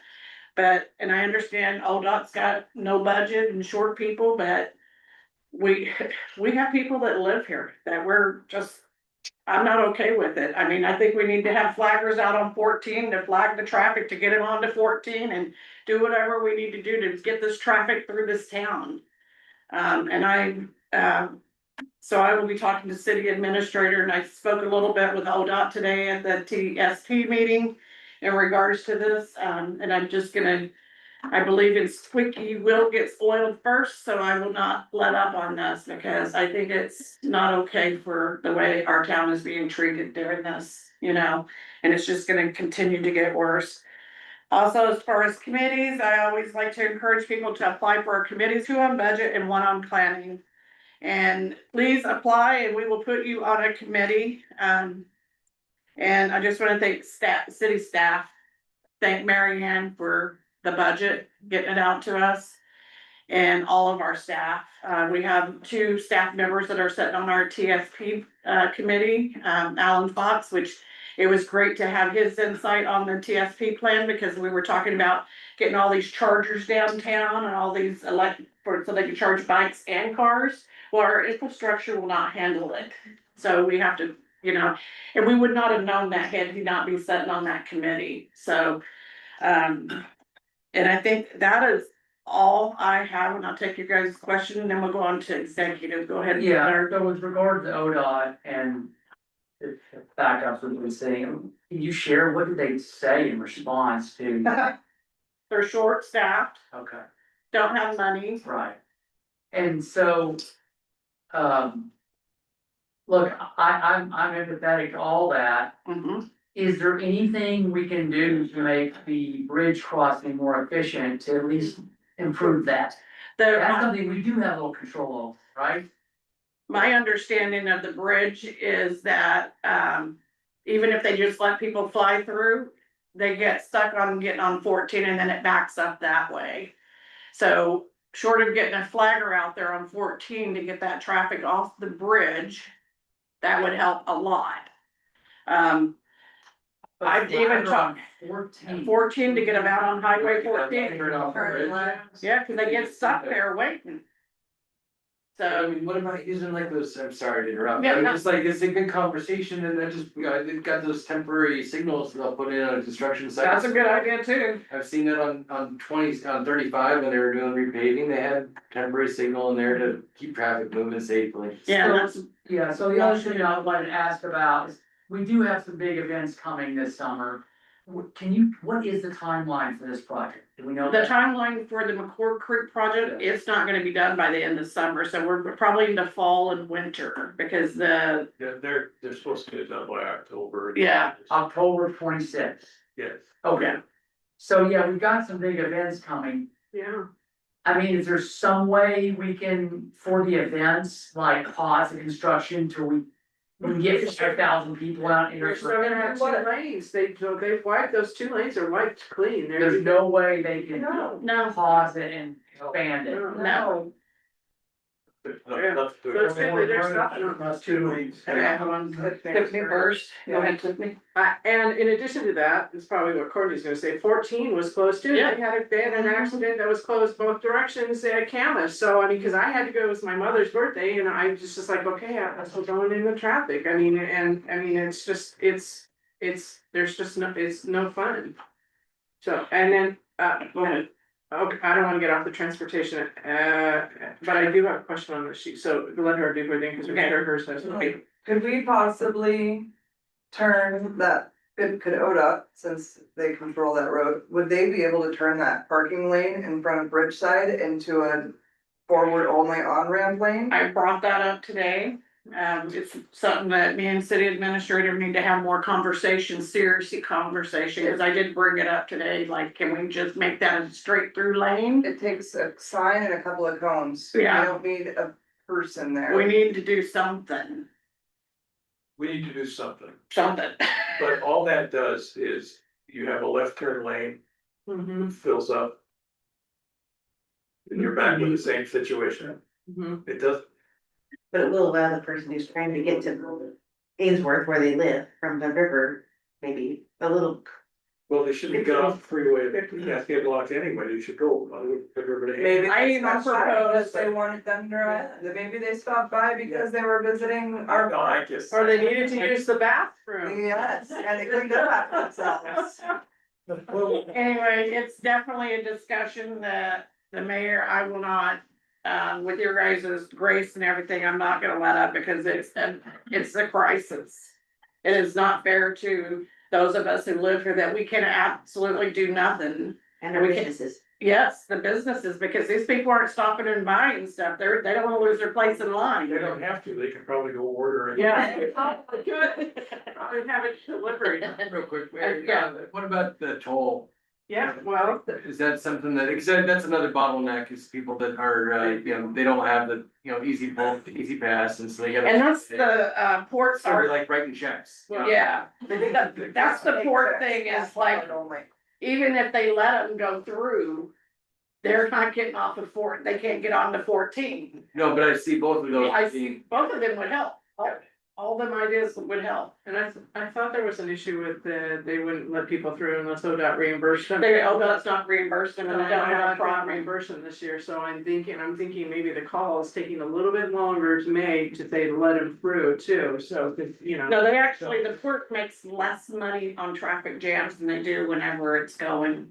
Interesting. Yeah, Is it- I really, See those numbers. the port, cause it takes them longer and all of that. they're not getting as many cars across the bridge. Yeah. It slows them down. So, Anyway, that's something we'll work on, and then we're gonna go to. Well, I have one quick question, on this one report. Yeah. On the second side, it says that, our restaurant owners estimate that 90% of their customers are not residents, was that? Or was that the Econ Northwest report that determined that? That was just on the data that's on all the. Yeah, I think that information came from the Econ Northwest report, It could be. I so, think that's right. okay, so that might need to be fixed on that, so. So. All right. What's wrong with that? But hope is that- Well, because it's not from the restaurants, the restaurants didn't give us that, the restaurant owners didn't give us that information, it came from Okay. Econ Northwest. A study done by Econ Northwest Yeah. determined that 90%. Okay, thank you, I will get that. Yeah. Okay, are we ready to move on to executive session, because I'm melting? Thank you, Nicole. Yes, thank you. Sorry to leave you in the heat. Yeah, I'm sure, sure as you open that door, it's gonna be They cooler. do say politicians lie. Oh, yeah. This leaving off, that maybe it'll make more grease. Yeah. It may, it's too loud.